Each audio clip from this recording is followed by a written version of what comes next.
welcome back to our newest episode of Spitball and Sports. I'm John. There's Scott. What's happening, Scott? What's going on, buddy? Nothing. I know you had a rough day today, huh? On the I-90. Yeah, rough ride home, man. I know. Rough ride home. I was doing the Dukes of Hazzard. Yeah, when you're on the grass. Fun.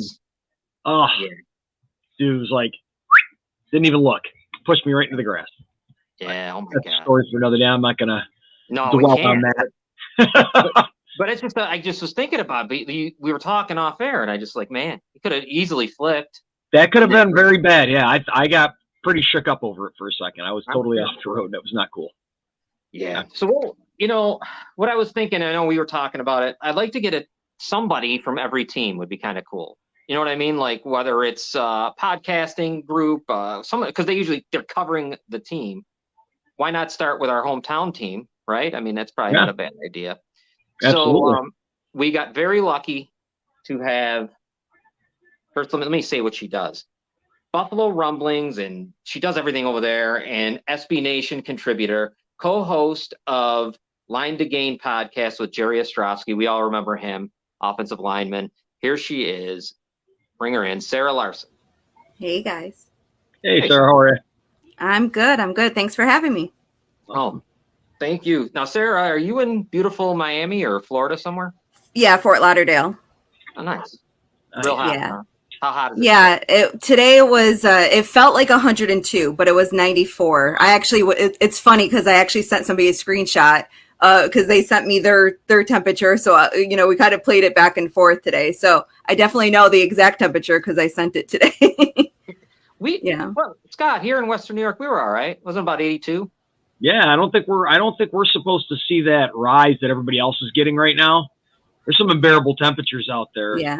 El Paso, Texas has been over 100 for the last 28 days. Well, 29 probably as of today. I'll be home in a couple of weeks, so I'll be able to take that break of New York weather. You might be coming in right when the humidity comes in and kicks in. Is it Western New York for you home? Yeah, well, my sister still lives in the Finger Lakes, so I'll be heading to the Finger Lakes, but I'll spend about a week in Buffalo and then about 2 weeks in the Finger Lakes, so I'll be up there for about 3 weeks. Oh, nice. So that's where your love of the Bills come from? Yes. Yep. Grew up, born and raised. Actually, that's why I moved down to Florida. Quick story. When I was in high school, I was obsessed with Jim Kelly. I got to meet him at an event, and he joked with me where I'm going to school, and I rattled off where I got accepted. And when I said the University of Miami, he got a big smile on his face and he said, "Have you seen the campus?" And I said, "Not yet." And he's like, "Well, once you see it, you'll know." So I came down, saw the campus, and he was right. I knew the first time seeing a palm tree, and and so I've been down here ever since. And I mean, I spend enough time up in New York that I still call it home. So, I'm back and forth a lot. Oh, cool. That's great.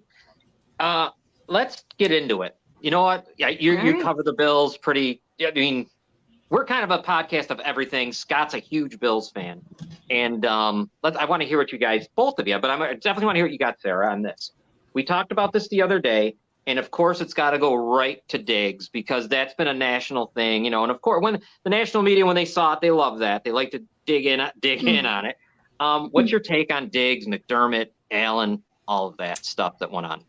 I think that the media is doing what the media does, and I'm including myself in that. We blow it all out of proportion off season because there's nothing else to talk about. So I think that we focus on it. I am not worried. I don't think the team is worried.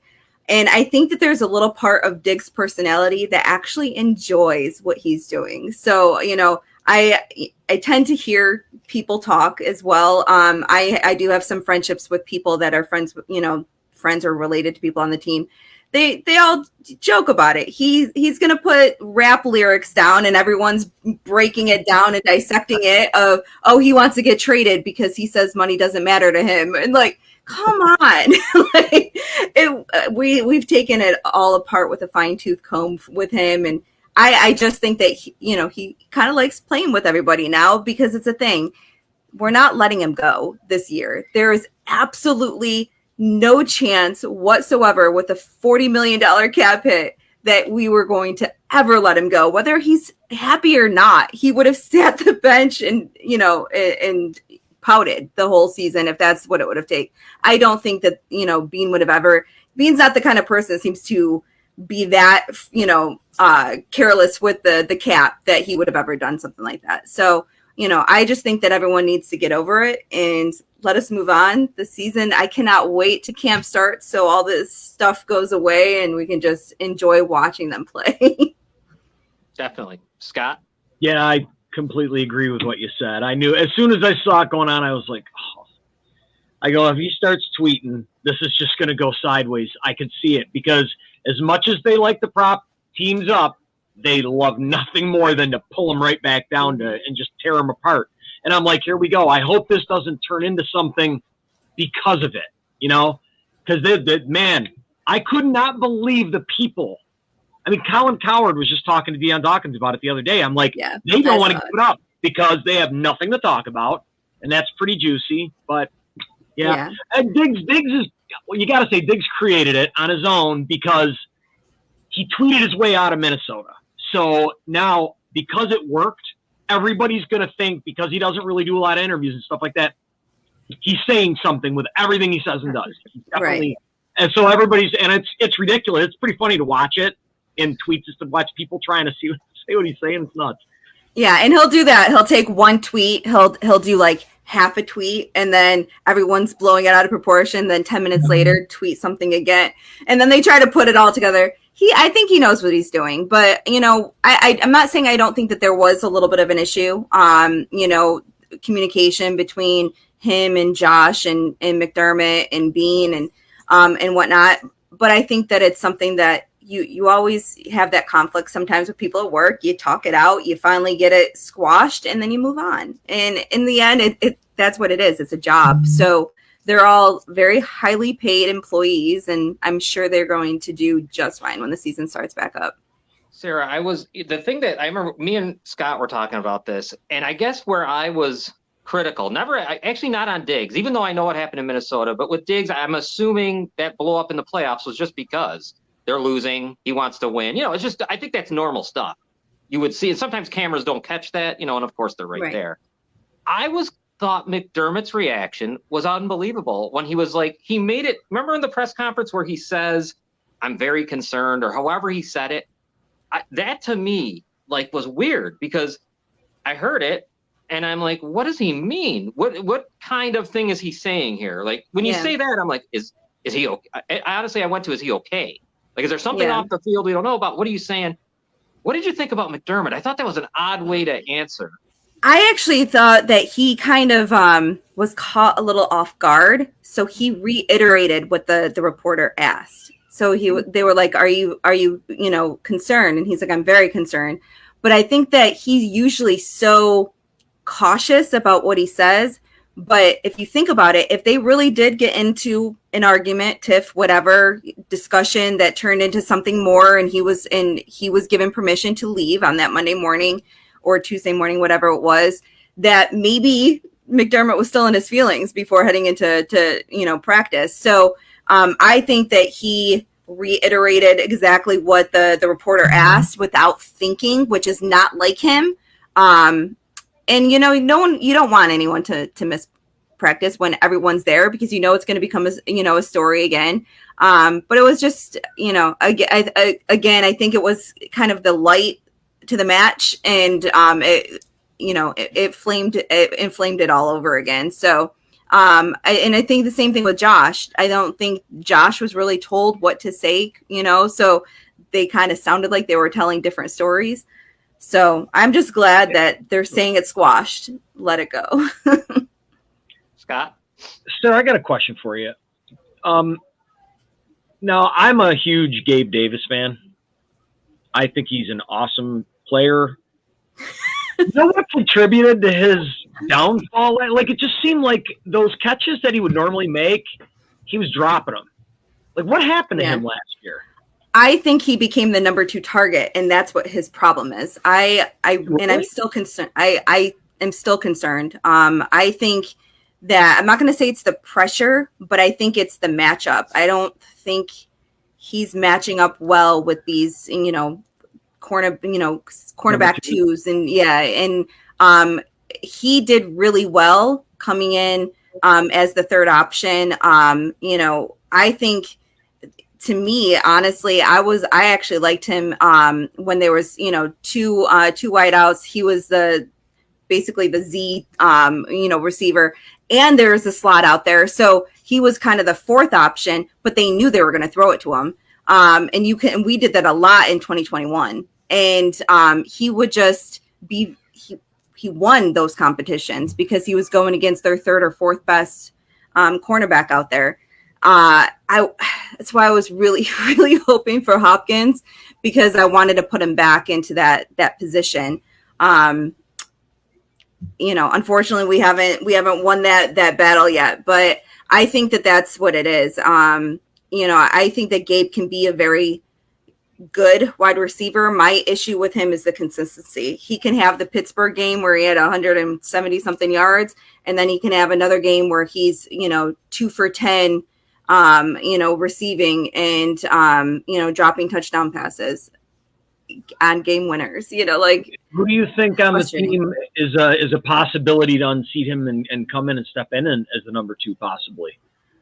Well, we would all, at this point we would all like to see Khalil, Shakir kind of come up, but we didn't give him a lot of we didn't give him a lot of chances last year. So I'm definitely a proponent for Kincaid. I hope we throw everything at him year one.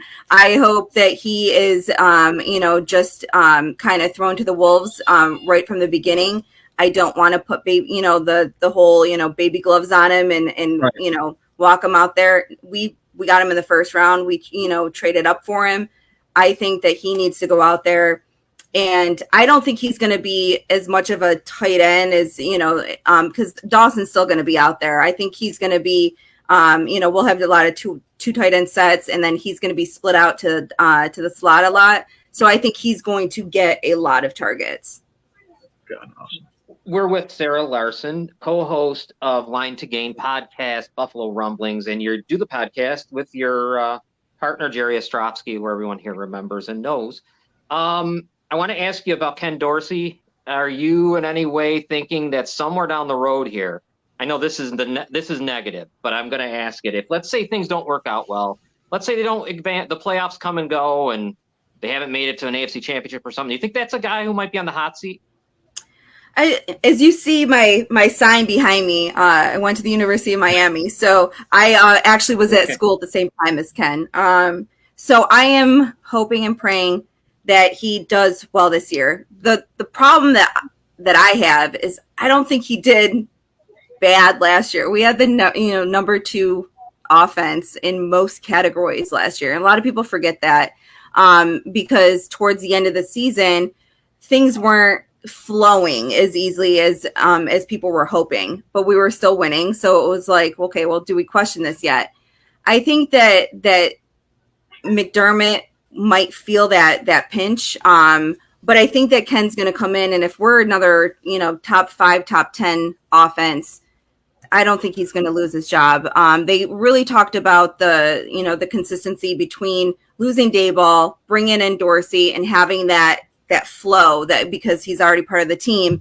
I think that the difference is that, from my understanding and talking to a couple of the offensive guys, is he didn't just come in and say, I'm going to take over Dayball's spot and keep things status quo. He wanted to change some things around and make the playbook his. So that there was, some differences last year. I think it was, who was it? Naheem Hines. He was on one of the podcasts.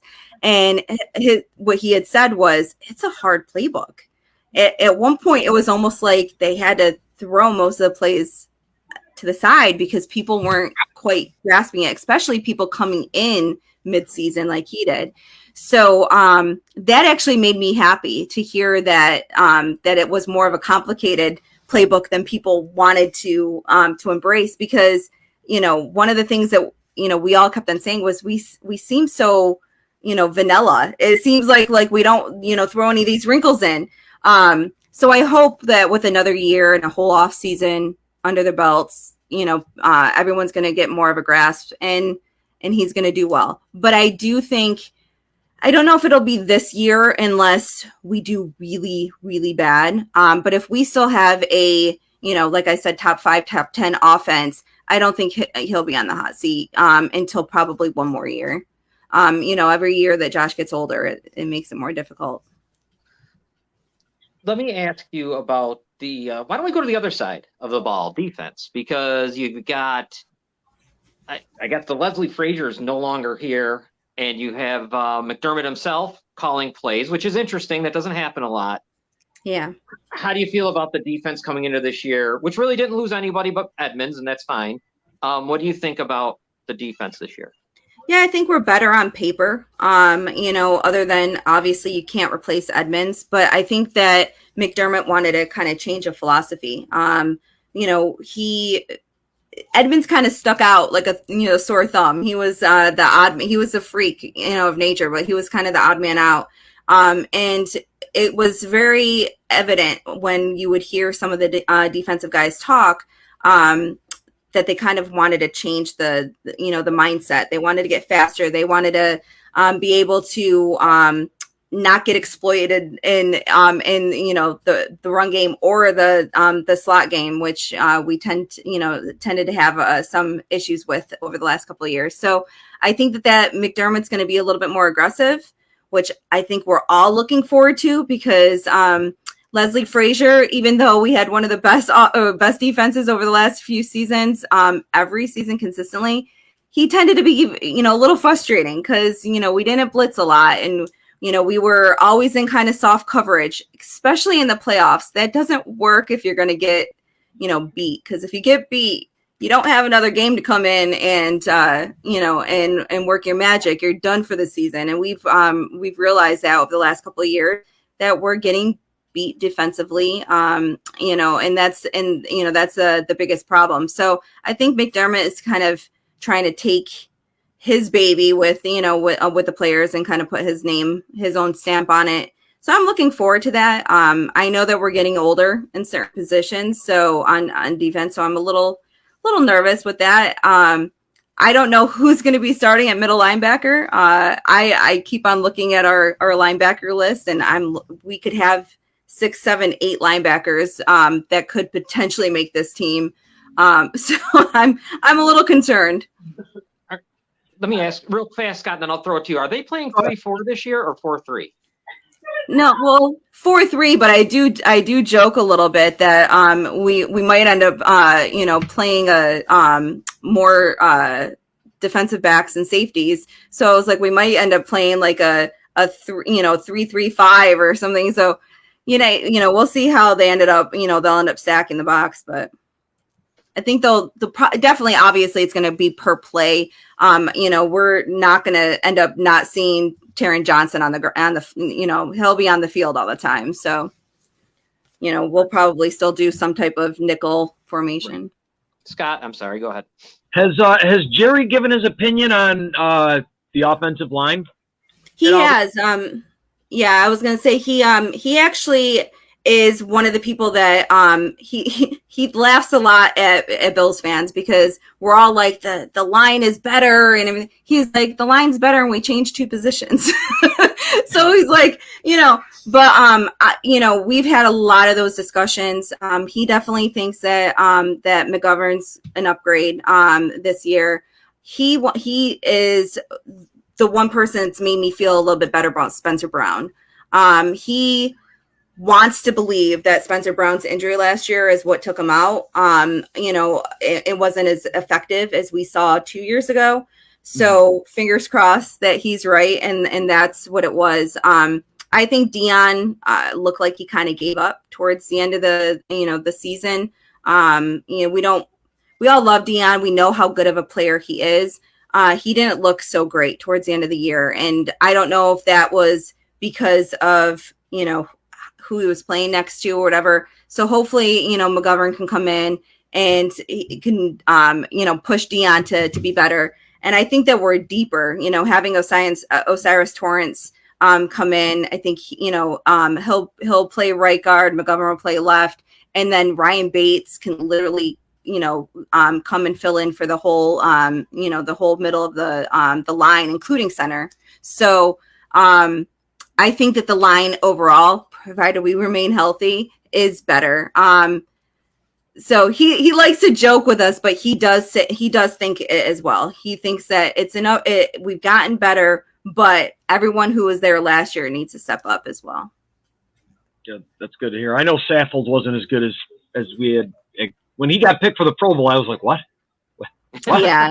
How did that? I mean, so I think that Saffold, he got a little bit of a bad rap, but because his PFF numbers were just terrible.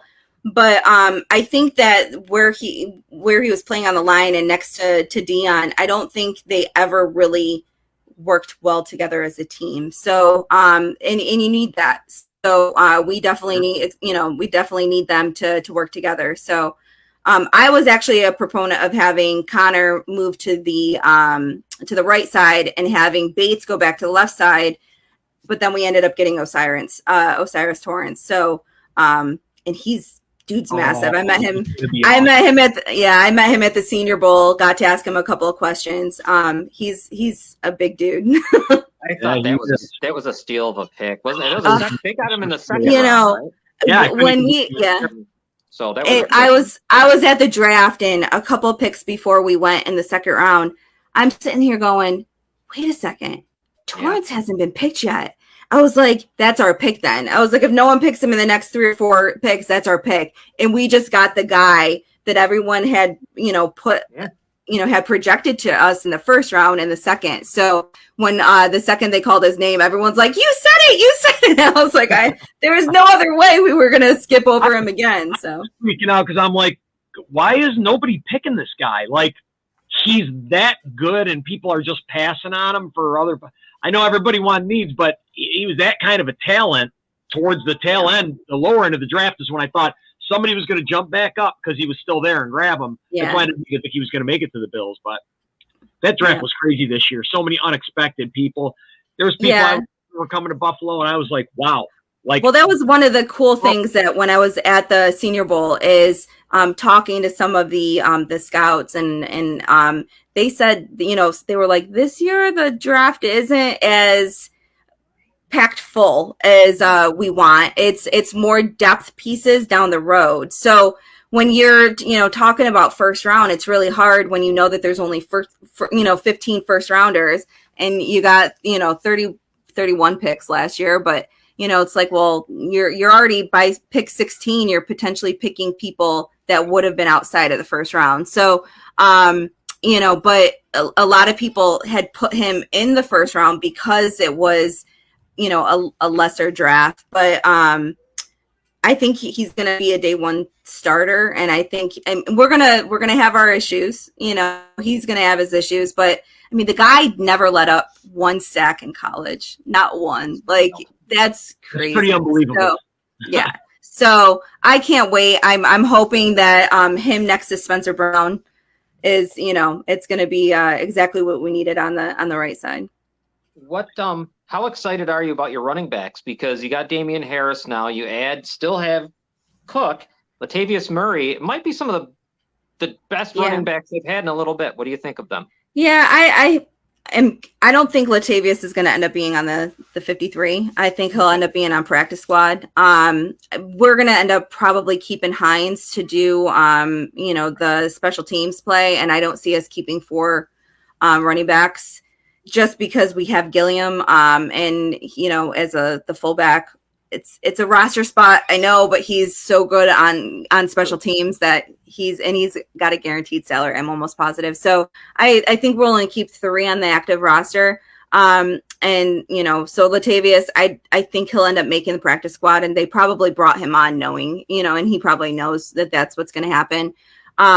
I think James Cook needs the opportunity. We saw last year that the more touches he had, the better he was. And when he became pretty much the number 1 running back and we started seeing those flashes, I think that you could see that he's going to be a special player. Will he ever be his brother? Probably not. They're very different running styles. but we're going to see, because Cook never was RB1 in college. He was pretty much the change of pace, back that came in. So having 30, 40, maybe even 50 more touches over the season is going to be, pretty notable. But I'm more excited about Damian Harris. I think that even though he's going to have less touches than Cook, when he does, he's going to be that difference maker that we've wanted over the years, and that we thought we were going to have in Zach Moss, and never did. Yeah, almost like a thunder and lightning type thing. You know what I mean? You got Cook, who's going to be that, and then Harris can just pound the ball. No, it's as good as I've seen in a while for them. I mean, Damian Harris was really had on the team in a long time.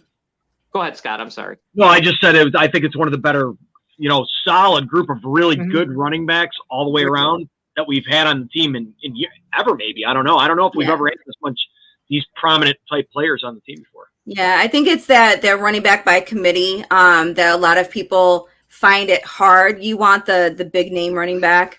And to be honest, I was just talking to Jeremiah Poyer, which is Jordan Poyer's brother. He does one of the podcasts on our network, and his opinion is, if towards the season comes, that he might be willing, that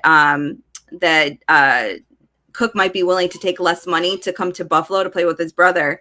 So, in that case, we would have probably too many cooks in the kitchen. Yeah, right. Yeah. Sorry. That was a bad joke.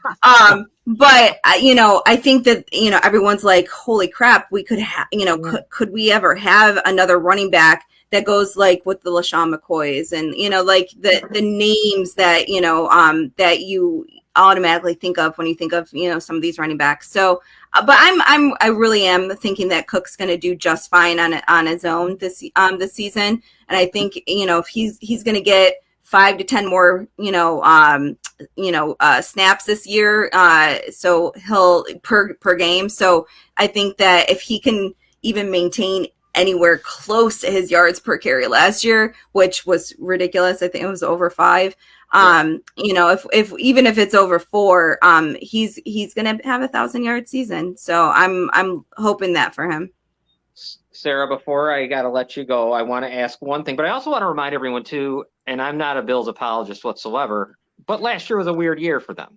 So this year they should be able to just concentrate on football, because obviously what happened, I mean, it threw everything in a tailspin. So I think maybe this year we'll actually see the team that you probably didn't get to see last year, because there was a whole stretch of time with the Mars situation, that I don't even think that can be left out of last year. You know what I mean? Because I don't know what you think, but that was kind of like just so much stuff happened. I mean, it literally started in June with Kim Pagula getting sick and her situation, and then we had the rookie punter situation where he was being accused of terrible things. So it was just one thing after another. Then Dawson Knox's brother died. It was one of those seasons that I'm surprised that we held it together. The team held it together as much as they did. I traveled to all the games, so I know what the weather situation was like, just myself traveling to the games, and how how much that took out of you, and how emotional that was, and knowing that now you're not playing on your home field and you have to move, and you only have a couple of days between this game and the next game, and it was pretty much a mess for a long stretch, and then to have the DeMar stuff happen. So it was a lot last year for the team. I'm very, like I said, I'm very surprised of how much they held it together in our record. I just think it all kind of came crumbling down with the Cincinnati game. And I don't know if it was partly the weather, partly, it all finally coming to fruition. If it was, Josh having an off day, there was so many things. The emotional, part of playing Cincinnati again. But we looked terrible. so again, I'm not going to be an apologist at all either. I didn't mean to interrupt you. Were you at the game? Of course, yes. I've been to 42 games straight, home and away. So Awesome. I travel from Florida to go up to all the games, and that's what I pretty much do all off season is try to figure out I have a spreadsheet of how I'm getting from place to place.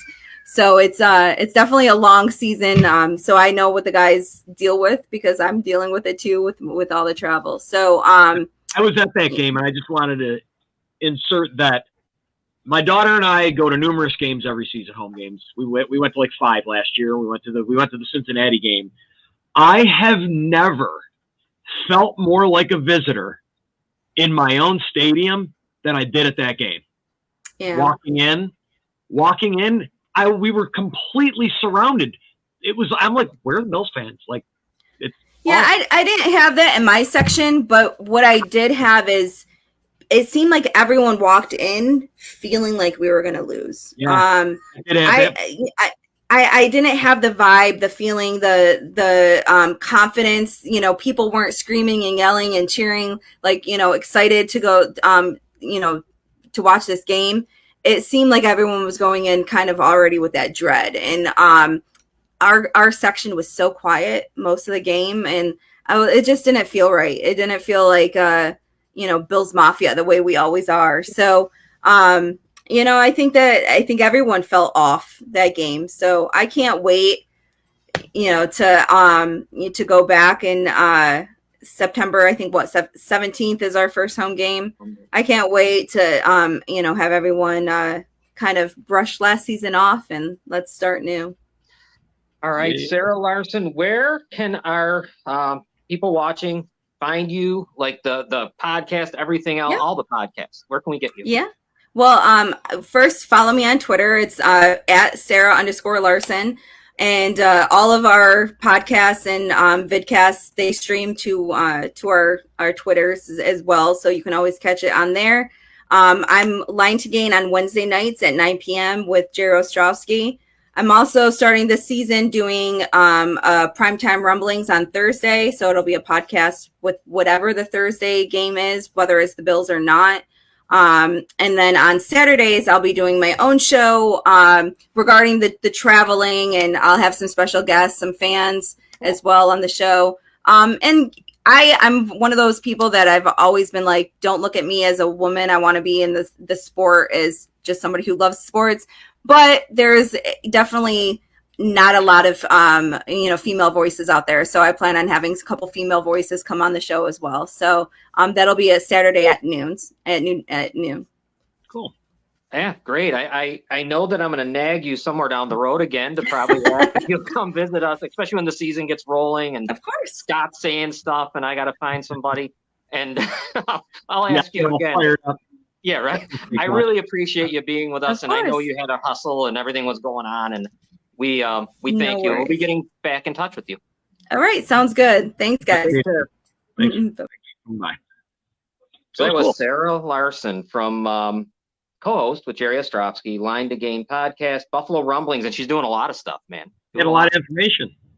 Yeah, how good. Now, I think I imagine she did. Well, if you get yourself entrusted with the close, you know, obviously she started out a fan, right? She's still a fan now, but you know, if you ingratiate yourself with those people, you kind of meet them or find out we're at events, introduce yourself, things like that. That's how it generally happens, and that's awesome when you see it go from that. Like, shit, you remember meeting Kelly, right? Yeah, and no. Now she's doing a podcast with one of his offensive linemen. I mean, that's awesome. And I'll tell you what, she was, and it doesn't matter, male, female, it doesn't make a difference. She was very knowledgeable. It was very good. Yeah. Awesome. Bunch of information. I agreed with everything she said too. All her worries, the same worries I have. Seriously, you know. The one thing that I was surprised, and I don't know, maybe it's because she's a hurricane, the Ken Dorsey stuff. Me too. She really stuck up for him there. And some of her things make sense, I guess, if the makes playbook. Sense, but don't those guys usually? Don't they have themselves set up so that they're like ready for that opportunity when it happens? Right? How long has he been in the league? I'm just saying, I would have expected. I mean, don't get me wrong, I expected hiccups in it, but when you didn't really have any hiccups the whole first half of the season, I understand you're dealing with problems, but you kind of dealt with a lot of problems through a lot of the season that were similar. Mm-hmm. It was that stretch. It was the play calling. It was that didn't make sense. The dropping off of Diggs, getting passes thrown to him and things like that. It was just stuff like that where Diggs has got like 28 yards in a game, or I can't remember off the top of my head. I'm just throwing a number out there, but it would be low, you know. You're like, man, like, what are we doing? I got to games, so we throw to that guy, right? I mean, I get it. Yeah, you got to figure it out.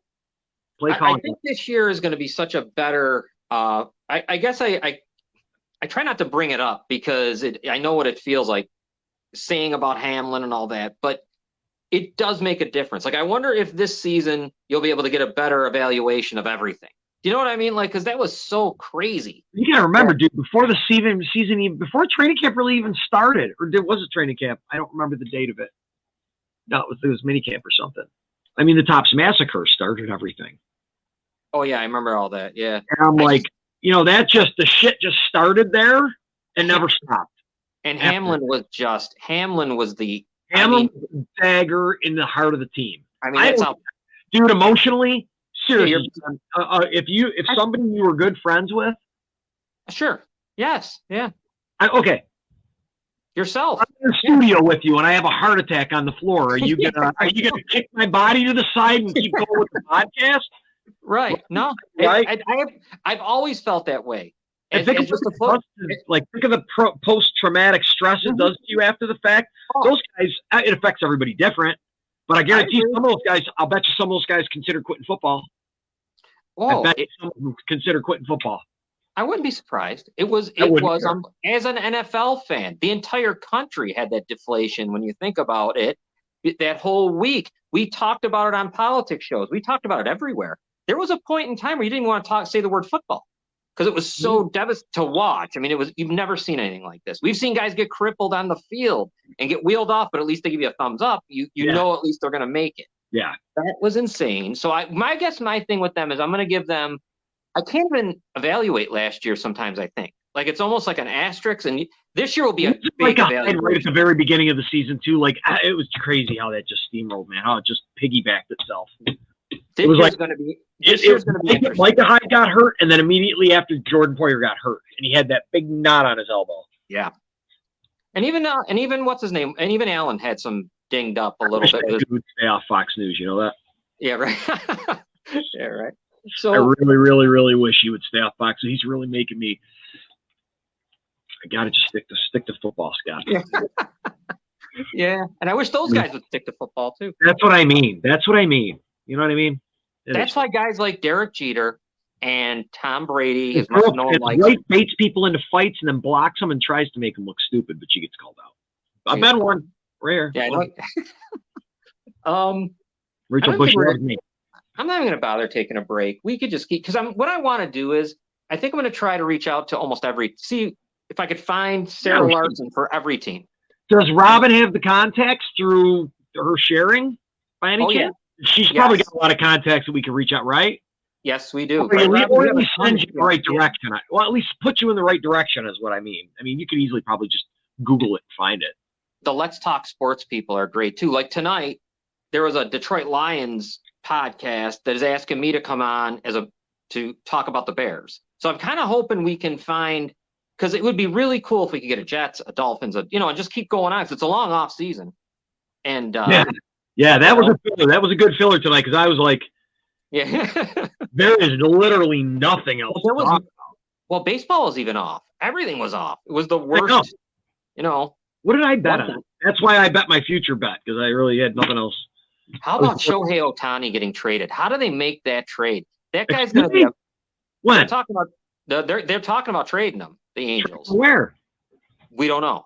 Who can pay $50 million? Because it's going to be a $500 million deal. $50 million a year. I'm sure. Yankees. The Yankees, dude. What if you go to the Yankees? Could you imagine that? That'd be unbelievable. Everybody would hate the Yankees so much. They would pray for Ohtani to throw his shoulder out. And they're terrible, the Yankees, this year. They really are. What happened to them? Judge getting hurt? I think, and it's crazy that one guy, that just shows you how bad they are. That injury, dude. Really?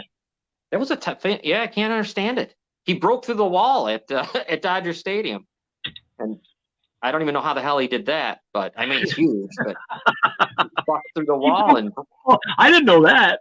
He went through the wall. So what happened to him? What did he end up having? Broken it's ribs? so small. It sounds small, but I guess it isn't. His big toe has all the ligaments torn. So in his big toe. Okay. I'm gonna reel it back. I'm gonna reel everything I just said back. As a man who had never broken a bone in his entire body, okay, and I kicked that ottoman. When I was talking, I remember that, yeah. And I kicked that thing as hard as I kicked it with no shoe on my foot, and I broke my pinky toe, dude. I swore I would never give anybody shit in the sports world about a toe injury, because that shit still hurts me right now. Because you can't do anything about it. They probably didn't put his big toe he broke? Big toe ligaments torn. Yeah. That's probably out for Matt. He might be out for the whole season. Might be out for the year. Yeah, he very well could be out for the year. He'll be able to come back. It might take him a while to get himself right. That's a screwy injury, dude. You don't realize how much you use that toe, right? Balance and everything, I assume. Yeah. I mean, you don't realize how you probably use it for everything in the sport world that he's in. He uses it for everything, to turn, to pivot, to run, to jump, to anything, you know? Robin, what do you have? I read that it was very similar, the injury the Judge has to turf toe. Minus. That's a year injury, dude. But plus the ligament. Right. Yeah. But like the way he would feel would be like he has turf toe all the time. Nate, and Nate's saying, and he's right, he may never be the same. That could be a reoccurring injury for him. Yeah, he busted through the wall. Because he broke it. Yeah, he won't be right. He won't be right again. That changes everything for him. He'll come back hopefully, but it might be next season though. He might be different though. You know, that could change his whole batting motion and everything. I mean, it could change a lot for him. So yeah, Shohei Ohtani is. I can't believe the Angels are, because remember the Angels are LA too. It isn't like they're not a small market. You know what I mean? Like they could afford the. Is he demanding a trade? It doesn't sound like it. It's like the Angels want to move him. No, he ain't saying a word. Maybe move now because he's at the height and he can only go a little bit further and then start dipping down. We're going to ditch him. I think also they're starting to realize that Mike Trout, he's starting to miss more games than he's ever played. He's hurt more than he's like Ken Griffey Jr. minus the success, of Ken Griffey Jr. Well, Ken Griffey Jr., I don't think he never won a World Series. That's pretty good though, right? But Ken Griffey Jr. is a whole different league. Trout could have been one of the best of all time, I think, minus this constant, missing 40 games here, 30 games there. Just unlucky? Yeah, I think that's what it is. It's just he's injury prone. Ricky Davis. Oh, God. Yeah, not him. Yeah, no, he's legitimate hurt. Maybe that's why. Wheelchair. Yeah, the fucking wheelchair. But then that's why I guess Ohtani must be. They're thinking like maybe we need to reboot. But let's see. So I have a bet on Ohtani tonight too, buddy. Do you? Let's see. Yeah, Nate. Hold on. Nate says he should be able to get some kind of lawsuit against the Dodgers organization for that. Yeah, because that was unbelievable that wall broke. True. Yeah, he's probably got it as some kind of a clause in his contract. I mean, who knows? Those contracts are wild. Yeah, he must, and I bet you he's got to have that Lloyd's of London. No, that wouldn't be in there. They wouldn't have that. Remember, those guys used to always do that. Like, who the hell? Lloyd's of London. You'd always hear about that insurance. The guy would have it on their arm, like Dan Marino on his arm or whatever. Yeah. Right. Yeah. Yeah. What do you got here? This is tonight. This is a parlay I threw together today. Oh. The three batters I don't know anything about. I took stats from 2 days ago and I applied them to tonight. We'll see what happens. Or from the day before. So I got Shohei to record a hit. Shohei to record over 6.5 strikeouts.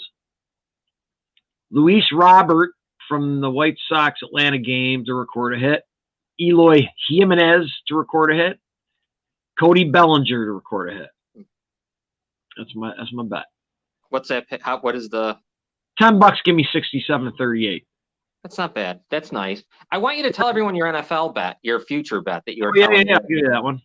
This is kind of interesting. I boredom because there was nothing to really watch on television sport-wise or bet on. I took $10 and I picked out futures for next year, and I based one thing on is the fact that until the Kansas City Chiefs start covering the spread ever, I will never bet them against the spread ever again. Because I don't know how many times, I think almost that entire last season, I don't think they hardly ever, maybe a couple times, covered the spread. A lot of their games were close. Oh, yep. And they came back and won, So I got the Detroit Lions on opening day, plus 6.5 against KC, because I just don't think they'll cover the spread. And I like Detroit. I think Detroit's an up-and-coming team. I have the Pittsburgh Steelers plus 2.5 against the San Francisco 49ers, because I don't think San Fran's going to have their offensive stuff together, quarterback-wise. I have the Carolina Panthers plus 3 points against Atlanta, because I think Carolina is going possibly to win their division this year. Oh, my God, no. And then the Houston Texans plus 9.5 against the Baltimore Ravens, because it's going to be nothing but failure and misery for Baltimore fans this year. Carolina can't win. The Bears got their number 1 pick. I'm hoping for a dismantling. I like Carolina, man. I don't know. I like the way they ended the year. I really liked how they ended the season. They looked good. Who's the quarterback there? Why am I forgetting? Well, they drafted a guy, though. Didn't they? That's right. They changed it because Reich's over there now. They changed everything. But the team, they have good defense. Their defense is great. I mean, the team's pretty much the same. It's just Frank Reich's the quarterback. I got a lot of faith in Frank. I don't care what happened the last few years in Indianapolis. Bad quarterbacks. Robin, who's the quarterback in Carolina? This is terrible. Is it P.J. Walker? I think he's the backup on the Bears now.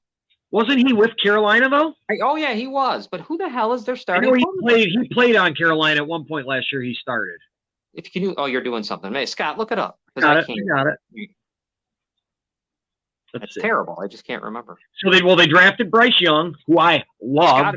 I've heard is light years ahead. Light years ahead. I listen to all the little podcasts that talk about the different guys. That's where I get all my information from.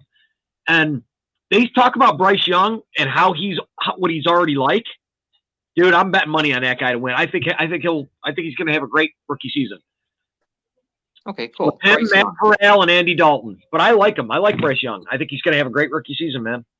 Yeah, he'll be. Yeah, there's something about him. I know. I've heard that even before. There's something about. Yeah, there's a I don't know, man. He's got some kind of cerebral. He's mentally. I don't know. They were talking all about it. The guy just like a photographic memory, all that stuff. Yeah, because they were talking about something about how fast he knew the playbook. Yeah. Well, I guess there goes that. No, Johnny, it still has to be put. I know. I just figure you're going to be defeated anyways. I forgot they were even in your division. Yeah. I just love the team. No. I just want the pick. I just want that pick, that first round pick, to be high that the Bears got. Because they got their first overall this year from that trade for DJ Moore and everything. Yeah, because probably at the end of the season they're going to make a decision on their quarterback. Yeah. You're either going to draft a guy with that first pick. Yeah. Your number 1 pick, or you're going to keep a quarterback. What do you think is going to happen? You mean in Chicago, right? Yeah. I think looking at their offensive line is good. If this kid Darnell Wright, the guy they drafted, they're good. Their offensive line was good last year. I think it's even better this year.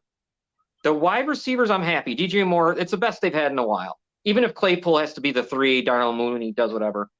Komet's been good. They got Tanyan from Green Bay, right? Running back is a little interesting because they got Donta Foreman and Khalil Herbert. And this kid they've drafted from Texas, everyone seems to like. I think if he doesn't I really think that Fields would do well this year. I will be shocked if it gets to that point where it's like, oh my God, we got to go in another direction. What's that? They start out 0-3. Oh gosh, yeah, that will be ugly, and especially if it's on him. Yeah, I mean that'll be bad. I looked at they play, other than Minnesota, Green Bay, and Detroit. They play the Buccaneers, the Chiefs, the Broncos, Washington, the Chargers, and Carolina. And then they play Cleveland, Arizona, Atlanta, and New Orleans. So it's kind of 50. That's not a bad schedule. No, not bad. I think you should have a winning record. You should be in the playoffs. I think if they can split with their division, come out of there 3-3, maybe they win 8 games, because they're not going to beat Kansas City. They probably won't beat Cleveland in Cleveland. They'll probably lose to them. You know what I mean? I was looking at some of this. Do they beat Denver at home? Maybe. I don't know. I'm not crazy about Denver. There's something about them that I guess it's Russell Wilson. I don't like Russell Wilson, dude. He's so fake. And I think he's slow. Fake. Yeah. I don't know what it is about his personality, dude. I mean, he does great things with his charities, and that's awesome about him. But when you see him and he talks, dude, just don't talk. Just don't talk. Yeah, he comes off fake, right? Yeah, yes. No one can be that nice and good. He plays a character sometimes. It's really weird. I mean, right? It's weird, and everybody says that about him. I mean, it's a shame if he's not like that, because I mean, if he's not acting. Because the Buccaneers yeah, I mean, I just don't have it with that. I don't know what it is. The Buccaneers, they play, I mean, they're going to be bad. Switched over to sherbet, brother. They switched back to creamsicle. They're in creamsicle this season, Tampa Bay. Oh, I love that. That is great. Good for them, because I love them. Baker Mayfield running with the boys. And the guy on the side of his helmet with the, I don't know, he's got in his mouth. Yeah, I like them. I still like those. I'm a big fan. I always did. I remember seeing Vinny Testaverde I remember when he was on Tampa Bay and those things. I think that's right around the time when they changed him is when Gruden got there, right? Yeah. Yeah, Gruden changed him to gold and all that, didn't he?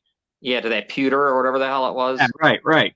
I'll tell if I can't wear another team's jersey. I'm a moron like that. I can't do it. I just can't put it on. But that would be one that I'd love to have. Yeah. I can't do it. I had a Manning jersey for a while. I still have it. I love Peyton Manning. He was my favorite quarterback in football, dude. I had to figure out when I started playing fantasy football is when I was doing that was when it's so hard to have an allegiance to your team when you've got a lot of money invested in that. Yeah. I mean, I played in a league where your entry was $250, but if you won, you'd win like $5,000.